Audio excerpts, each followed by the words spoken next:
মানুষ আমার টাকা দিছে, সাহায্য করছে আমার চিকিৎসা করার লেগে। আমারে তো আর গোস মাছ খাওয়ার লেগা, ফুটানি করার লেগা দেয়নি। আমার হয়তো কাউরে হালতের দেওয়ার লেগে দেয়নি, জমি রাখার লেগা দেয়নি। আমার হয়তো ব্যাংকে, যে ব্যাংকে লাভ বেশি আহে সেই ব্যাংকে রাখার লেগা তো আর আমার টাকা দেয়নি। মানুষ টাকা দিছে আমার চিকিৎসার লেগে। কথাটা ঠিক কইছি না বল? যাও, মনের জোর নিয়ে ভিডিও বানাই। আপনারা সবাই আমার লাইক কমেন্ট শেয়ার করে দিন। এই যখন রিস্কায় যাইতেছি ডাক্তারের কাছে, ওষুধ শেষ, গ্যারেজের থেকে বাইরে যাইতেছি, আমার গাড়িটা চালাইতে পারতাছি না। আমার কোমরে এই জায়গায় প্রেশার পাইছি। ভিডিওর ফেসবুকের ভায়োলেশনের কারণে দেওয়া যায় না ওদি।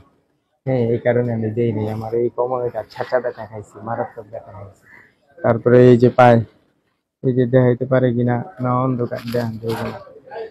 এই যে পারে এই আঙ্গুলের মাথার ভিতরে মনে করেন যে ছেঁচা খাইছি, অনেক ব্যথা। ক্ষত হয়েছে অল্প, কিন্তু ব্যথাটা হয়েছে ছেঁচা ব্যথা। আপনারা দোয়া করেন, ভালো মন্দ সব আল্লাহর পক্ষ থেকেই আহে। কি কর? আসসালামু আলাইকুম রহমতুল্লাহ। ভিডিওটা শেয়ার করে দিও।